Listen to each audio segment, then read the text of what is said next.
Let's talk Broncos. Bree Maestas. I got both the guys here with me tonight. Zach Seegers, Joey Richards. Guys, been a while since we've all been together. I'm going to start with you, Joey. How are you? I'm doing well. I mean, I'm super excited for this playoff game. Playoffs, Broncos football. It goes through Denver, right? I'm ecstatic. I'm excited. Um, I think the Broncos probably got. I don't know how people are feeling about this. I've kind of got a little inkling from the timeline, but I think the Bills are like the toughest matchup I could imagine for the Broncos out of the AFC. So it makes me a little nervous, but I'm also sitting there thinking like, I mean, it's not like the Broncos don't have a shot in this one. They definitely have a shot. Playoffs goes through Denver, like I said. It's just exciting times right now. That answers my second question too. Thank you. Zach, how are you? I'm shockingly confident about this one. I'm feeling good and excited for some postseason football. You know, the Broncos are in the final 8. They're 2 wins away from reaching a Super Bowl. 3 away from winning the whole thing. It's a cool spot for this team to be, and I put it out on Twitter, but I'll share it here. Sean Payton 4-0 in the postseason off a bye week. So the one Super Bowl appearance, 3 previous teams that earned the bye week to the divisional round, 4-0 in all those games. Mile High, hard place to play. Fingers crossed they can pull this one off. All right, so the guys are not playing around tonight. They don't want to talk about the how are they personally, what's going on in their worlds. It's straight into football and football in January. Nope, we're already moving on. Here's where you're wrong, Bree. Here's where you're wrong, Bree. Unfortunately, how I am, my personal well-being will revolve around the outcome to this game on Saturday. So it was an answer to your question. They're just unfortunately linked at this point. It is, and it is deeply ingrained at this point. And why wouldn't it be? Because that's why the Broncos have grinded through this season, found a way to win. And, through all of the resets, the Sean Payton era is still very early on. And January has hit. Zach, you hit it right on the head there. The Broncos had to either be ready or ready to watch, and instead they get both. The best of both worlds is they got a wild card round bye week in order to get everyone healthy, especially the big guys. Guys, the Broncos didn't sneak their way into the playoffs, but it sure has spurred a lot of conversations. One that I found very interesting was watching First Take with Stephen A. Not often that I agree or take the side of Mr. Smith. However, he did have choice words for Ryan Clark and our good buddy Cam Newton, who neither wanted to mention the Broncos as being in the way of the Buffalo Bills on a pursuit of a Lombardi trophy. So, Joey, I'm going to start with you because you have a way of hammering this point home. What does the disrespect do to a team with a first round bye heading into the divisional round? This matchup means a lot. Are the Broncos now being overlooked? I think they've been, from the national media's perspective, I think the Broncos have been overlooked the entire year. The same people you've been seeing bet against them since, maybe it was week 5 when the offense didn't look like how they wanted it to be. Despite their wins, are the same people that have been betting against them now.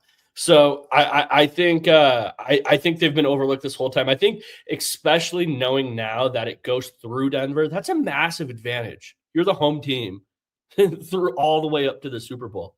Massive advantage. The number 1 seed is huge. You're off a bye, and now you're playing a Bills team, Bree, that is they're beat to hell.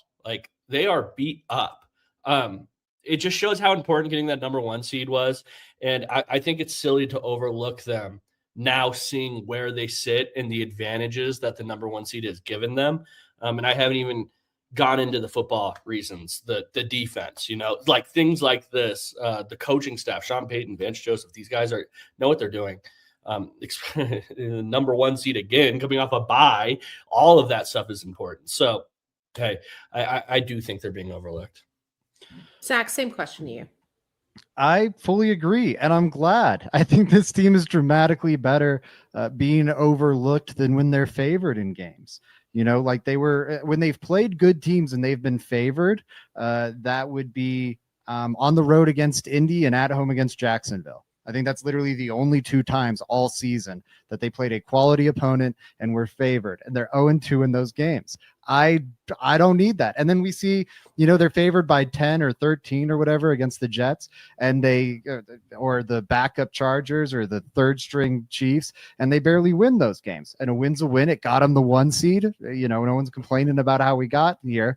But I do think this team has a tendency to either play down or play up to their opponent, like their best games of the season. I think we're a Cowboys game where they were counted out surprisingly. We're a Packers game where they were counted out surprisingly. And they kind of had this mindset of like, wow, we're the underdogs at home despite winning all these games in the fashion we have.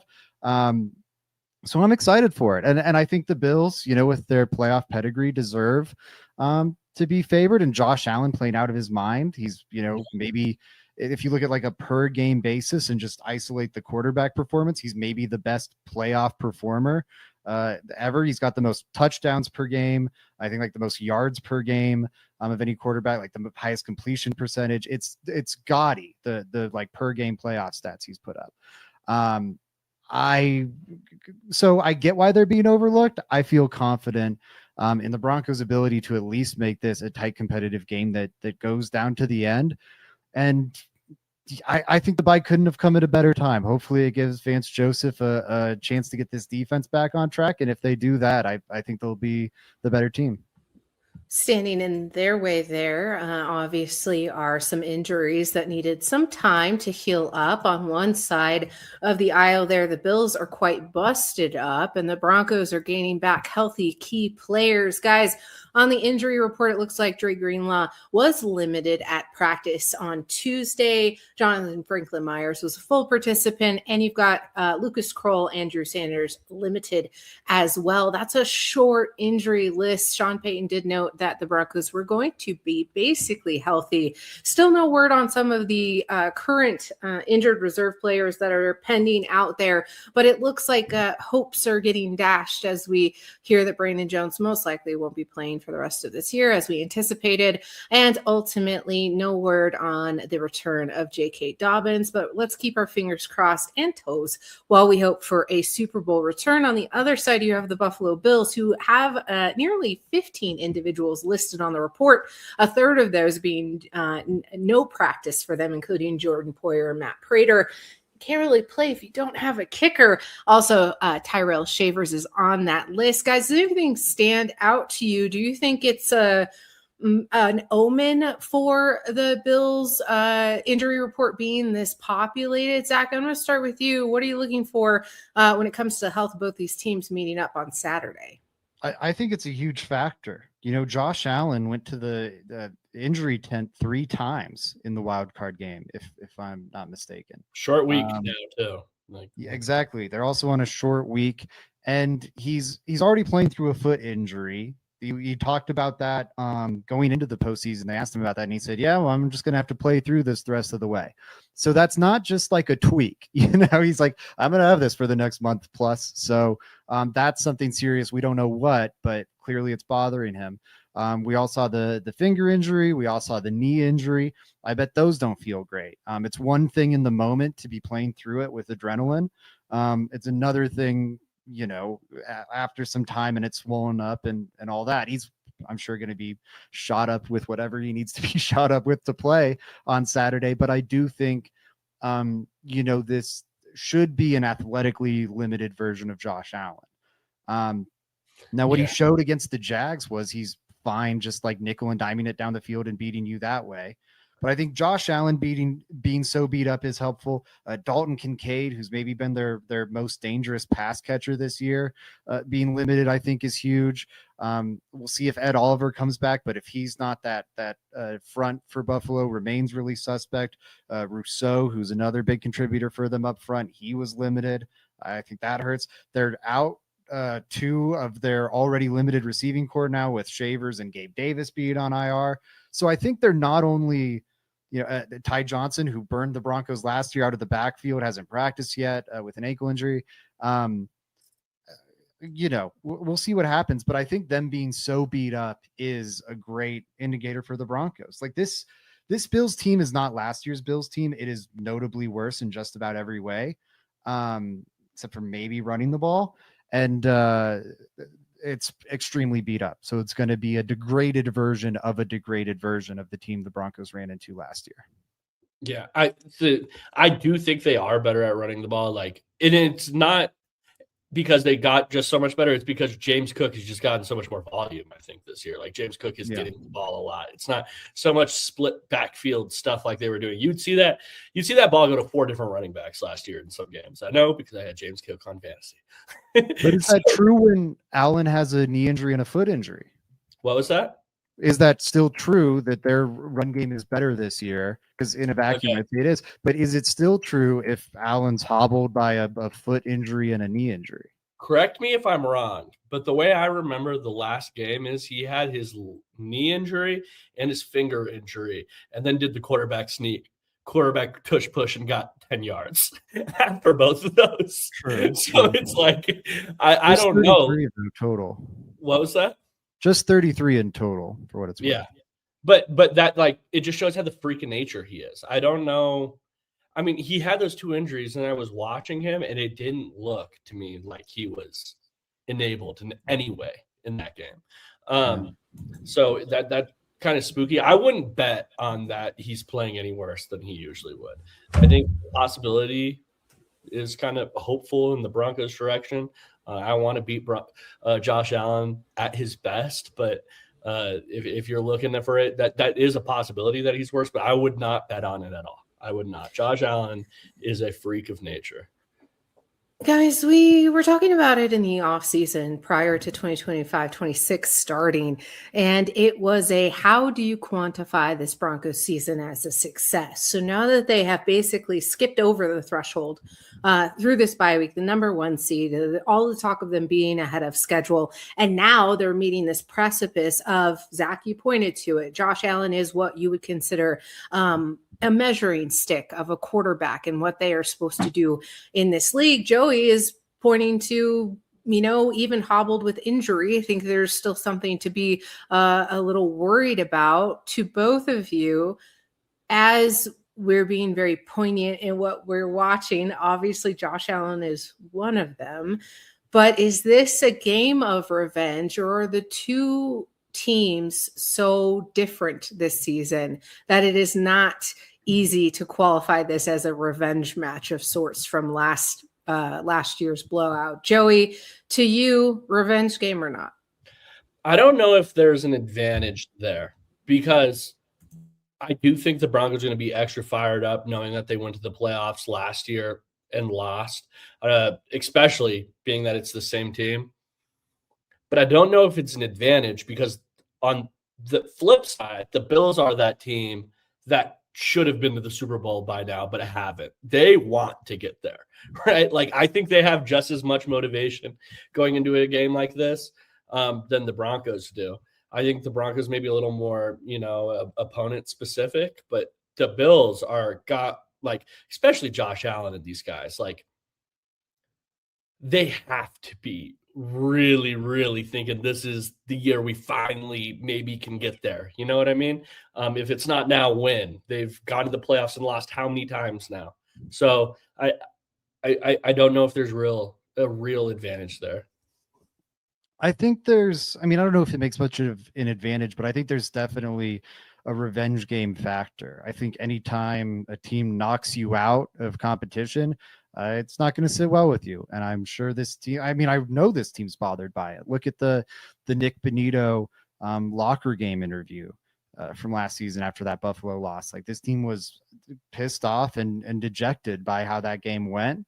I think they want to get their lick back. Now, I don't know if it'll work out for them, but I think they're going to, I'm sure that's a point the coaching staff will hit during the week about, like, now's your chance to, redeem yourself after that performance or whatever. And I think it being in Denver, and again, like, yes, this Bills team is still threatening, to Joey's point. Like, yes, Josh Allen is a freak and a monster. This Bills team is probably the weakest Bills team of this, like, Josh Allen is an elite quarterback era. Like, post 2020, I'd say this is probably the worst Bills team we've seen. And so they are a good team. They could win the Super Bowl. This year's playoffs are wide open, but I also think it's important to note that like this Broncos team is a good bit better than last year's, and I do think this year's Bills team is worse. I agree. I guess the question I'd ask you guys, based off of all of what you guys would say, is, it kind of goes hand in hand to what Bree asked: is what team has most pressure on them in this, right? Because I think that kind of could answer you which team is more motivated to win this one, which team has that motivation edge on the other team. I don't know. I think you're literally talking about the 1 and 2 teams with the most pressure on them in the AFC. The Broncos being the number 1 seed going into this game, sitting there thinking we have to prove that we were well worth the number 1 seed because everybody's been saying that we shouldn't be this entire year. And then the Bills, Josh Allen and the Bills have been here a million times and yet can't get to the big game. So I don't know.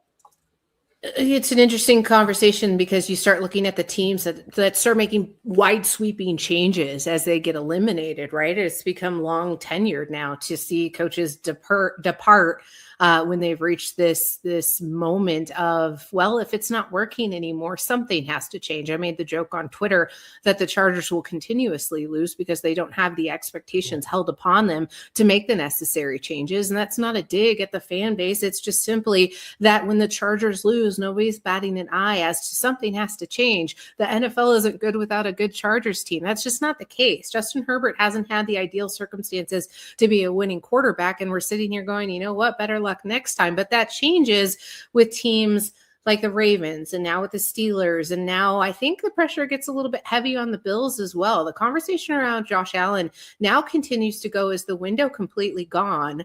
Is he too long for having the ability to win a Super Bowl in Buffalo? And there's a lot of pressure riding, I think, on that organization in general. The Broncos, as we've touched on before, feel a little bit ahead of schedule. They feel like they've already succeeded this season. They're not playing with house money, though. These next wins are incredibly important for what they're trying to do, and especially for Sean Payton's legacy as a head coach. So there's pressure on different points, but if the Broncos were to not win this game, there's not an immediate call for heads. They don't start rolling. You start thinking, okay, we're solidifying an extension for George Payton. We're going to shore up some of the contracts that we still have pending. We're going to make sure Sean Payton has what he needs to make sure Bo Nix succeeds, and so on and so forth, right? I think the largest thing that they have to look forward to is they found so much success that they're probably going to lose some key pieces like Vance Joseph to one of the numerous head coaching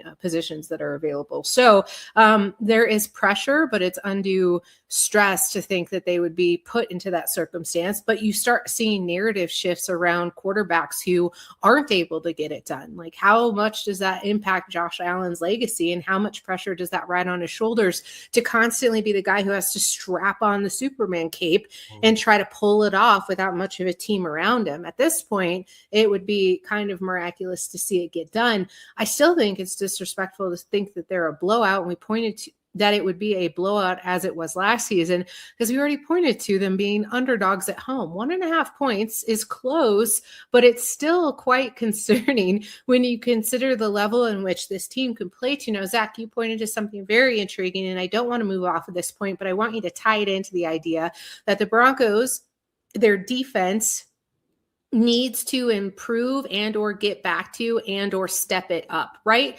We've seen a little bit of a discount in that area. I've attributed it to long seasons, injuries, and a little bit of a rotation there in the roster. What do you think they need to do to shore up that side of the football?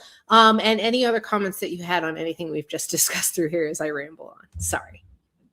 You're absolutely fine. I think on the defense, they really do need to step it up.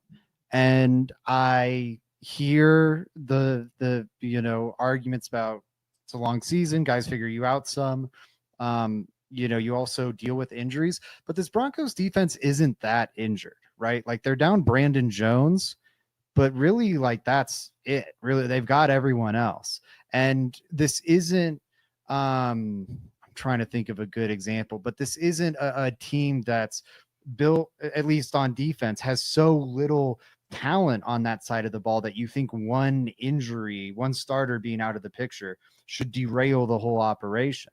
And over the last, and granted, over this span, we've seen Surtain out of the lineup here or there. You have seen injuries here or there, but it hasn't been inundated. You've had like one, maybe two starters out of the lineup at a given time, and they've dropped from being, a top 5 defense in just about any metric to being a bottom third of the league defense in most metrics. Now, down to down, they still look good. They're maybe not great, but they're like 11th in success rate since week 11. But they're giving up a lot of third downs. Their third down rate's been one of the worst in the league over that span. Their red zone defense rate has regressed dramatically over the last month or so. And those are real areas of concern. Like, I think what made this defense great was its ability to dominate those situational aspects. Like, of course, the pass rush is good in the secondary, but the fact they were so good getting teams off the field on third down and so good in the red zone made them elite in spite of their turnover struggles. And it hasn't been there. And I think they have to figure something out. You look at the Seahawks. I mean, we haven't seen them play in the playoffs yet, but that week 18 game was about as close as you're going to get in the regular season. And stunning defensive performance. Last game of the season, they're missing a starter or two. Stunning defensive performance, holding elite offense that hadn't been held to fewer than 37 points since November to 3 points. The Houston Texans give Aaron Rodgers the worst performance of his career. Completely shut down that Steelers offense. So great defenses are playing great football right now, right? The Patriots have a backup defensive play caller because their main one's dealing with cancer. Best wishes to him. It's former Broncos Zach Kerr calling the plays for him. They're not a loaded unit. They just had an awesome defensive performance. So it's not like impossible to play great defense now. The Broncos have more talent than just about anyone. I want this coach, who's apparently deserving of a head coaching job, to show us why. Yeah, I agree. So Zach, you would say that this is an issue with the recent defensive struggles. You would say is an issue with schematically or play calling or coach wise. You would say that it's not a personnel issue. Yes, and I think the struggles that I highlighted, like third down in red zone, are indicative of that. Because on third down and in the red zone is where the opposing offensive coordinator is pulling out their designer stuff. Like, that's where Sean Payton's pulling out his best plays, his stuff he spent all week game planning for against this Bills defense. Like, he's not breaking that out on 1st and 10 on his 20, like, barring some exceptions. It's those critical moments in the red zone and on third down. And you see that lacking. To me, I think it is a point of coaching or him being found out to some extent. And I'd just like for him to prove me wrong. So I think an area the Broncos do have an advantage defensively in this game is that this defense really has gone and done well this year on explosive plays, not necessarily turnovers, but explosive plays as far as getting the offense set back. Whether that be sacks or tackle for losses or stuff like that, is what I think. Like, this defensive line is really good at getting upfield and stuff like that. I think this Bills offense, I would go back, and I texted this to you, Zach. I would really go back and look at that Eagles game. How did the Broncos win that Eagles game? Because it's got my mind hurting when you brought up these third downs earlier. The worst position you can be in. We saw it last year against Buffalo Bills in the playoffs. Man, when they get into those 3rd and 2s, those 3rd and 3s, they're converting. It might as well be inches. They're converting it. They have a freak show at quarterback who literally can just lean forward and gets it. They have a running back, the best running back game in the league, probably, I think, right now. So I really am looking for this game. The Broncos are going to have to make some plays where the Buffalo Bills are in obvious situations, obvious passing situations, where you can really get set back, get your pass rushers upfield, and you can lock up these poor wide receivers we've talked about on these shows. The injuries, and then even the starters weren't good. So I think that's something to look out for in this game. They're going to have to make some explosive plays in this one.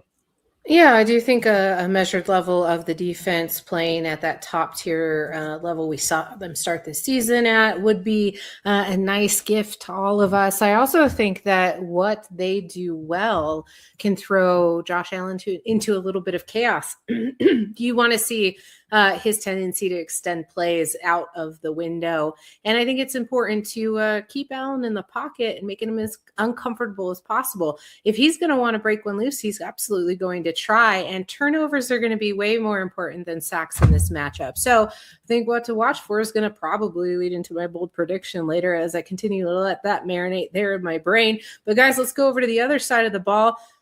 Zach, what else are you watching for? I guess I led you. It doesn't have to be offensively. Actually, one more on the defense, if you could. All right, perfect. Sorry about that, Bree. The other thing I think is going to be stopping this Bills rushing attack. Everyone know we talked about it earlier. The one area of this team that might be improved is the run attack with James Cook. It's been devastating to teams this year. But when it's bottled up some, this Bills team is much more pedestrian. They're not bad, but when Cook's actually got an active role in the offense and meaning not week 18 when he was benched after like 2 plays, and he picks up less than 90 yards, this is a 4-4 team. Now they're still winning 4 out of those 8 times because Josh Allen can carry the offense single-handedly. But if you don't allow him to be that complementary piece, they're a lot more gettable. When Cook does go over 90, which is pretty much indicative of him being the engine of the offense and Josh Allen being able to take a back seat, which is crazy considering how talented he is, you're not beating this team. They're 8-1 in those games. So you got to bottle up the run to some extent. I'm curious to see how this Broncos defense will do in that. On the season, they've actually been great. They're or I guess since week 11, they're 5th in EPA per rush allowed, 7th in rushing success rate allowed. So they're looking good, but they haven't played a run game that's anything like this Bills team or like the Bills team last year or the Ravens team last year. These big mauling physical units that gave them a hard time in the past. I think with Dre Greenlaw, with Hufanga, that shouldn't be as much of a problem, but we haven't seen that put to test yet. So. Joey, anything to add there? No, just please, please stop James Cook a little bit. Like just don't let this man run over, like just run all over us. He's a terrific running back, though. I'll tell you what, if there's a running back I like watching in the NFL, it's James Cook. It's crazy. This guy's vision is unmatched. I think probably the burst as well, Joey. Yeah. The vision, the burst, his ability. They just like some of this inside zone stuff that they run for him. I watched so much Bills and James Cook this year. It's really just like putting the ball in James Cook's hand and letting him read the defense and kind of freestyle it more than I've seen other running backs do this year. His vision's crazy good. So, Zach brings up a good point about Hufanga and Dre Greenlaw. These guys should really help in where they were bad last year against this offense. So, yeah. Well, that's why they signed him. Sorry, Bree, really quick. But that's when, if we go back to our conversations from March, that was our whole dialogue about, well, they're getting Hufanga, they're getting Greenlaw in here to hopefully address the problems we saw against that Ravens run game, against that Bills run game. And now how the schedule's worked out, they haven't really played a team like that up until now. But you've got Dre Greenlaw healthy for this game, hopefully, fingers crossed. You've got Hufanga healthy for this game. Was that worth the free agency money? I think this will be a good test case. Yeah, it's already worth the free agents money. Don't go down that road where you're going to go somehow disparage the signing of Talanoa Hufanga. I will not stand for it on this program. You take it to KOA where it belongs. All right, guys, let's now we're going to switch gears and move on over to the offense.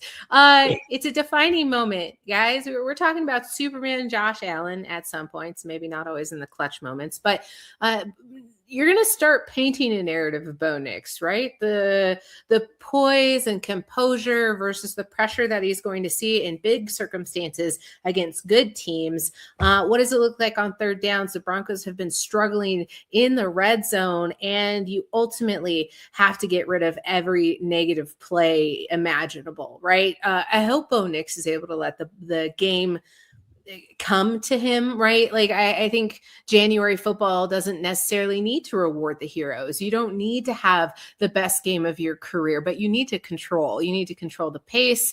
And I think this is an opportunity where we see the most growth and development, or at least the threshold for that with Bo Nix. I'm hoping for a good game here, but I also think that it is going to rest solely on decisions and limiting mistakes. Ultimately, I think this game becomes one of the grittier ones where it's all about who turns over the ball the least and makes the least amount of self-inflicted wounds, either shooting themselves in the foot with penalties or ultimately managing the game in unideal circumstances. But Bo Nix, to me, seems like the type of guy that, maybe he doesn't have to sling it all on his back and carry them, through the moat and through the water. I think this is somewhere where he can be the controlled but yet sturdy resemblance of someone who's trying to pave a way for themselves. It feels like a career-defining moment very early on in his tenure here in the NFL. Second-year quarterback, avoiding the sophomore slump for the most part. I think the offense had a couple of woes to get through. Joey, what's the key on offense? Down a run game. Don't have J.K. Dobbins, but R.J. Harvey and Jaleel McLaughlin have sort of written their own path here. What do you think the emphasis is going to be on offense? Please say no trick plays. I'm done with the cute stuff. Hey, you saw Jawan Jennings throw a touchdown to Christian McCaffrey. That was pretty cool. That was a pretty cool play. No, I think I really do think it's sustaining drives. The worst thing you can be in against this Buffalo offense, right? If you're the defense, that's what they kind of do. They're going to sustain drives. They're going to take long drives. They're going to run the football. The worst thing you can do as an offense is continuously go 3 and out, or even if you're 3 and out, explosive play 3 and out. Like, it's just not going to set up well for your defense, and that they're going to be exhausted by the end of this one. I think it's sustained drives. Bree, you were talking about negative plays and Bo Nix in particular, and that I think there's 3 Bo Nixes I've seen this year. There's the one that we've kind of seen at the end of the season, not necessarily last game, but towards the end of the season, where it's like, oh man, Bo looks very composed and very confident, and mixing his risks in with the check down and stuff like that. We've also seen 2, the one that feels like, man, he hasn't been able to throw a big pass, a big boy throw this entire game. He's just taking the check down. And then we've seen 3, which I think we saw at the very beginning of the year, the one that looks like he's on Adderall and coffee. So I think the one I don't want to see in particular is the check down one. I'd rather see the Adderall Bo and the one that's composed. I want to see the guy that's taking risks this game. We're in the playoffs, go crazy. We're not condoning, neglecting, or shaming the use and or possible, but this is also not insider information. So take what Joey says with a grain of salt. Adderall and coffee's crazy, man. Zach. Yeah, he was like a dog that got the zoomies or whatever, when it's just like running around the house, like crashing into everything. Like, that's the Bo. But I would take it over the Bo that I think just suffocates your offense, which is the one that's way too willing to take the check down. I think we've seen that in the Chiefs and Chargers games. Now I think some of that was the offense like playing its hand like close to its vest. We'll see if they can just flip a switch and turn it back on for the playoffs. I'm worried about that element. But what I'm watching for this one, I agree with Joey. I think like what Bo gives you is going to be the ultimate determining factor in this game. Like, we know what Josh Allen's going to give you. And quarterback's obviously the most important position. And I don't think it's on Bo Nix's shoulders, but if he performs like he did in that Packers game, the Broncos will win this game, and they might even do it by multiple possessions. Now that's his like high water mark for the season. If it's like that or the Cowboys game, I think it'll look like the Packers or the Cowboys game did. If you get that version of Bo, if you get a lesser version, I think it might be one of these more nail biting finishes. I'm fairly optimistic about the type of Bo Nix we'll get, though, because what I'm watching for, this Sean McDermott defense, people are hyping it up on the timeline I've seen about how, this is going to give Bo a hard time. And he is like a disguise heavy zone coverage defense. And that is, if we wanted to get like really broad and generic about things, that is what's kind of given Bo the most trouble. So there's some truth to that. I will say though, I think Sean McDermott's disguise or whatever is great in the regular season when you're really maybe not doing like opponent specific game planning. You're not breaking out the bespoke game plans, but in the postseason, it's a lot worse. His attacks have been, they've gone from being like elite units to being some of the worst defenses in the league. He's allowing the Bills defense in the postseason. So during the regular season, they're second best defense in the league by EPA, fifth by success rate. They're second by EPA against the pass, ninth by success rate against the pass. They're more mediocre against the run, but they're still above average there, 14th in EPA, 11th in success rate. So they're a good defense. This is since 2021, I should be clear. This is the Bills kind of during this run they've been on over the last half decade or so. Great regular season defense. In the postseason, they drop all the way, and these ranks are funky because there aren't as many teams in the postseason, but to 17th in EPA per play. In success rate, they drop all the way to 20th out of 28 teams. So they go from, elite defense, borderline, to mediocre to bad even. They're allowing 0.113 EPA per dropback. That'd be like a top 10 quarterback. Now they're playing a lot of good quarterbacks, so there's some give and take with these numbers, but they are undeniably a much worse defense in the postseason. I think even anecdotal evidence supports this. Like when they're 13 seconds away from reaching the Super Bowl and all they need is a stop in those 13 seconds and they can't get it. Like if you look at the Bills postseason history, it's not a lot of like, oh, Josh Allen didn't show up that day. He gets a little crazy though at the end of games sometimes in the playoffs. You remember like early in his career that lateral he tried to pull off? Early in his career, but since he's become like an annual MVP candidate, like since 2020, 2021, I mean, there's a reason why he's again like first all time in touchdowns per game in the playoffs, yards per game in the playoffs, like all that stuff. Because he's ripping it at that point. So that's what I'm curious about. Does this defense that's proven to be kind of vulnerable in the playoffs, is Bo Nix able to exploit it at a level high enough for the Broncos to win? Mm-hmm.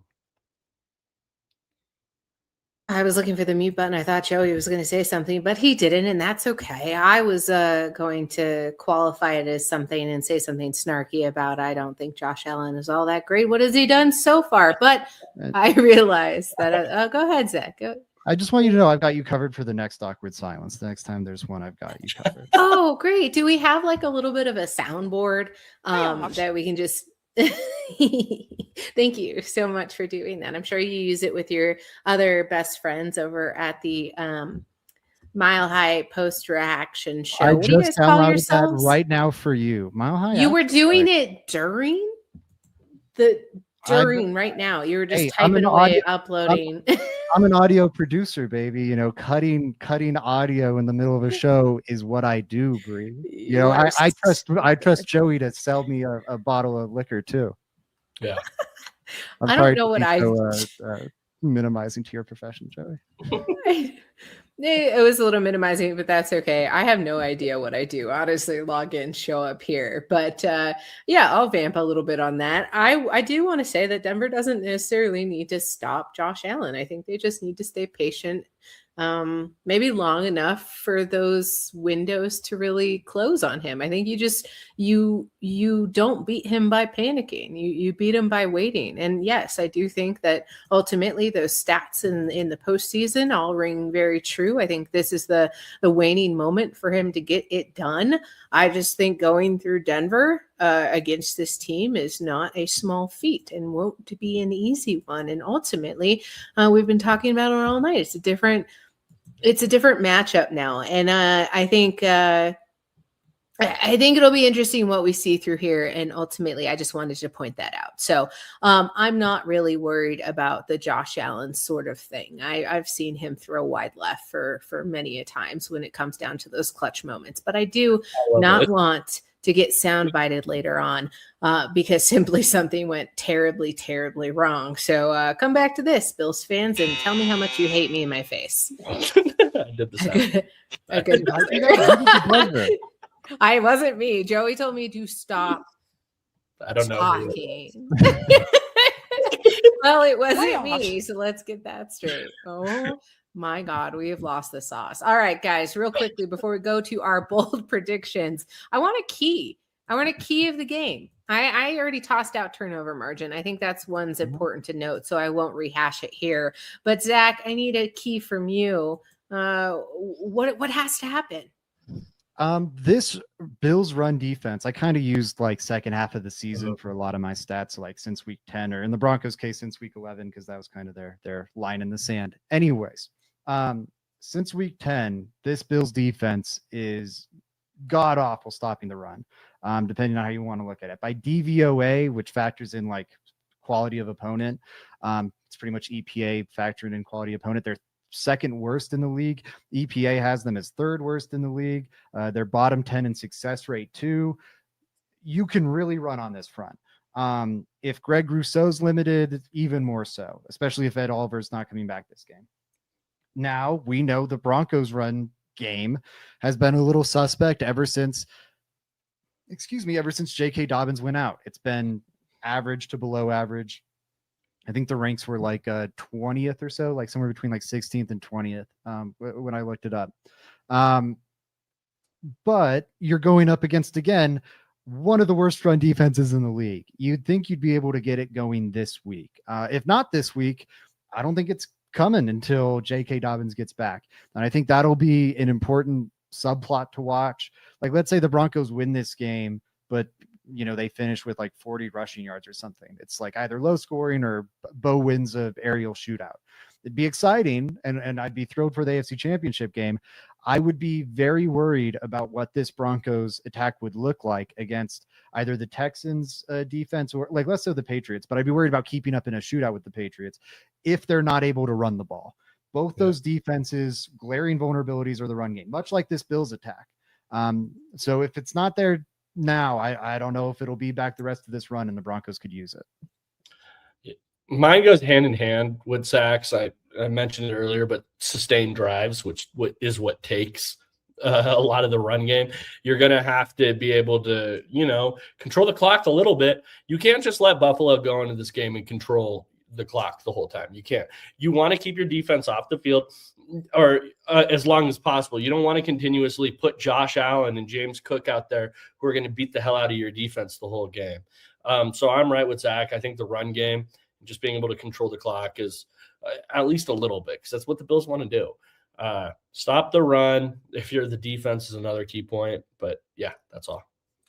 No, I really like that. And in general, I think the Broncos will win despite being outgained in yards, because I think turnover and situational dominance is a completely different game. It doesn't need to be a box score win. As a lot of Broncos country has pointed to their kind of disdain for how the Broncos have been winning, because they don't see the big score gap that allows them to believe that this team is actually good. And it's okay. You can be scared and you can be worried and stressed out and all the other things. We got a week off and now it's right back to it. Take your heart medication, test your blood pressure, limit the starchies and the saturated fat, do whatever you need to do to survive, because Saturday is going to be a stressful one. Bold predictions on the line. I've been teasing mine all night. Zach was going to point to himself like he was going to say one more thing on the same vein that I was in, and I got... elbow. I'm sorry. Keep going. I'm throwing you off in all sorts of corners today. No, it is totally fine. I'm used to it. I just never want to cut you off, so I apologize for that. All right. How do you do that? Do you have like an installed program where you're able to media assets? If we want to, peek behind the camera. Are they like over there? Is there like more?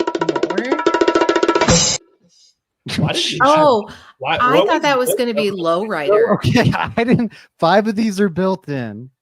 I added one, which is the Jim Mora. No, Zach added the bongos to our soundboard. For what? I like how the applause is considered intense applause. It's not around. It is not a golf clap. It is an intense The other one that I think is added in by okay, I think Joey and I noticed the same thing. I'm so curious what this is because, like I said, a lot of these are built in. One that I'm pretty confident isn't built in is Mario Day. What the hell is No, Mario? no. That's not the one I'm looking at. What is Rock cooking? Oh, I know what that is. Oh, Smell what the Rock is cooking. That was You a gotta free sound request. like Rock cooking on his face value.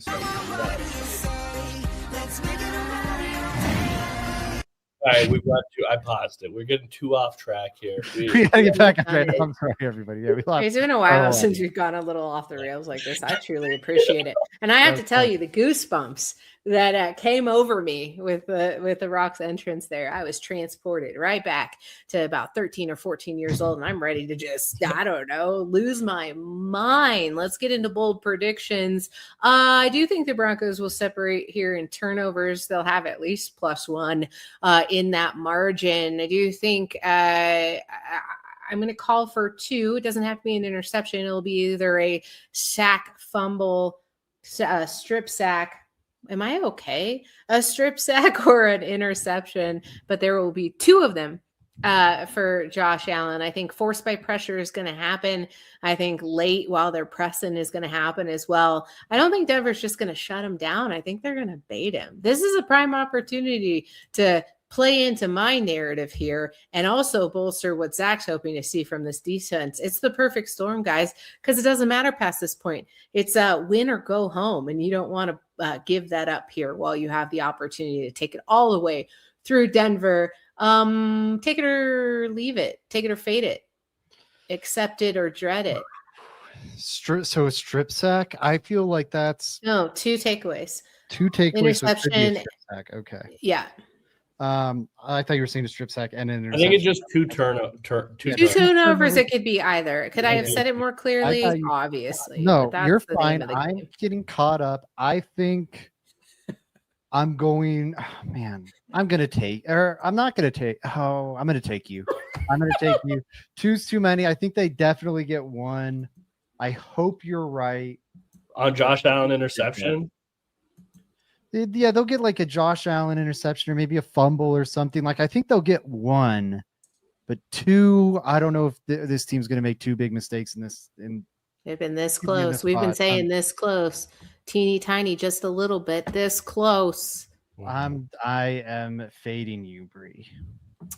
Disappointing. Joey. I'll take you up on this one too, Bree. I think I'm with Zach. I'm going to take this bet. I'm just struggling to see where the turnover happens from. I'm not betting on Josh Allen turnovers in a playoff game, right? That's where it starts. I think James Cook is an awesome running back, and it's harder to get turnovers on the ground. So the way I see this happening is Josh Allen throws it to like KJ Hamler, and it bounces off his helmet and goes straight up in the air. Yeah. Like that's the way I see this kind of going if they get 2 turnovers. But Okay. I will. I'll end up taking you on it because I think that's also improbable. 2 of them that way. Well, that's why it's supposed to be bold. So you can't make fun of me for not being bold enough. Joey or Zach, what's your bold prediction? My bold prediction, Bree. I think I've got an inkling. We were talking earlier about the defense and why I wanted them to turn around. I've got a lot more faith in this Broncos offense over the last month and a half or so than I do this Broncos defense. I think they're rolling, and it hasn't been the run game, as we also pointed out. That's right when the run game kind of went downhill pretty horribly. I was trying to find single game postseason like records for the Broncos, but I couldn't find it. So I'm going to say Bo Nix in this one scores 4 total touchdowns. The Broncos offense scores 4 total touchdowns. Bo Nix. So Bo could run in 1 or 2. Rush. I'm going to count the Bo Nix rushing touchdowns. I'm going to count any touchdown he throws for. But if it's, an RJ Harvey rushing touchdown. What? I said if he catches it, we're not going to get. I just if know he catches it, I'm glad you caught me on that. Yeah, if he catches it, that's a Bo Nix touchdown. I just know you're the type where if RJ Harvey somehow gets a pass out there, on some Philly specials type stuff. You've been looking for that the whole year. If it happens, I'm going to throw something. I'm adding an addendum. 4 Bo Nix touchdowns or RJ Harvey throws for a touchdown. I need to get a point for that if that should happen. So that's it's my golden snitch I'm throwing in there. Well, I definitely. Well, you had me until the RJ Harvey pass. I will take you up on this one. That's just a lot of touchdowns, man. It is. So I'll take you up on it for that reason. I'm taking you up on it simply because I can, and I hope that it happens. So this is a little bit of reverse engineering in terms of some threshold that I possibly can. Plus, you never know. It may be our last time doing a bold prediction show. I don't want to. I don't want to say the other one because then that'll really jinx it. Joey, bold prediction. I think that the Broncos have been hesitant to pull out any quarterbacks designed runs this year, and that you want to keep your quarterback healthy. I think in a game like this where you don't have a very great running game to lean on, to begin with, you might want to pull that out more than you usually do. I am going Bo Nix over 50 yards rushing. That would be his season high. So that would be more than he's had this entire season. He's at 49. And it was all on scrambles against the Chargers. So I'm going coming off a 49-yard rushing game is what you're saying. Yeah, but it was all off scrambles. None of this was. I'm talking about. I think he gets this because we're designing some runs. Like, it's different. We could go through this 49 yards. You had 48 against the Giants. You want to know how? His last 2 games of the season, he had 49 and 42 rushing yards. Joe. I was just about to make a point about this. You want to know how that those were like silly scripted games, both of those, where we're not showing our hands, is you can look at Bo Nix rushing yards. Like that is like they're all scrambles because it's like elementary offense. Oh, 1-2, it's not there. Let me go scramble and make a play. I just think that we're now in playoff football, and some of that rushing, like, you're going to have to run the ball against this team. How are you going to do it if RJ Harvey and Jaleel McLaughlin are getting the job done? Maybe you put it in Bo Nix's hand. That's I agree with you too much, and I think they just did this last week. I'm not taking 50 yards. They didn't do this last week. They scrambled. They did not do this last week. So you're saying they didn't have one quarterback designed run last week? Oh wait, they tracked designed rushing yards. Are you saying so? 50 total rushing yards. How many of those are designed? I'll go more than half. 30. Okay. I'll take you up on that. You got me back on the hook. I'll take that. Yeah, I don't. Are you going to track that for me, Zach? Huh? See, I'm not going to trust your stupid numbers you pull out sometimes. It's PFF. I'll point it out to you. I'm going to have to track my own screenshot. I'm going to go look over the film and track it myself. When you tell a kid that their favorite Stuffy retired and went to go live in the stable in the sky, and they're just like, okay, like that's how we trust Zach with his numbers that he produces. We're like, yep, sounds right. Thank you. By the way, I'm kidding. I believe Zach's numbers. He's been right. Me too. Numbers. He's usually right about everything. I know. It's fun to, since you're all here. I'm just fucking around. You're fine. I think it's funny when we're all here and we can not roast each other behind each other's backs. We can do it live. All right, Bulls in, scores rolling, guys. I think it's gonna be a close one. Oh, Zach, I didn't give an answer. I also you did. You took to Joey. No, I don't like the caveat. So I don't think that's going to happen. I could see Bo Nix hitting 65 yards. Fading. But yeah, that's what I'm doing. Thanks, Zach. All right. On to the score predictions, which I already caveated for you, and I don't want to repeat myself. 23-20. Hate that it's got to be that close. But ultimately, I think it's going to be a close one. There's going to be some defining play. I also think that the Bills could potentially really shoot themselves in the foot with like a missed field goal or maybe a PAT. So maybe it'll be even closer. But 23-20 is my final prediction for Saturday. Obviously, Broncos. I can't go in a different direction. That would be crazy. Joey? I'm going 28-24 Broncos in this one. I think the way the Broncos win this game is they're going to have to score some points. So I'm going higher than you are, and I'm going Broncos win. I'm going to go. I like your thing about maybe some weird kicking messes up the score a little in this one, especially on the Bills side with the Matt Prater injury. I'm going to say 34-30. I think the Broncos score a good bit. I'm hopeful that it's even more one-sided than this, but I will just take a win, man. I like if it's down to the wire, it's down to the wire. I do think the Broncos, like the best version of this Broncos team, I think is a good bit better than the best version of the Bills team. I think the Bills they're more playoff proven. Their quarterback's a lot more experienced. Like they're a less volatile team. Better too. And yeah, like I think the Broncos are the better team, honestly. But the quarterback, better, more seasoned. We're talking about, I think, the best quarterback in the NFL right now. Like that guy is on a planet of his own. Totally. And I think he doesn't have the crazy low dips he had earlier in his career. Certainly not as frequently now.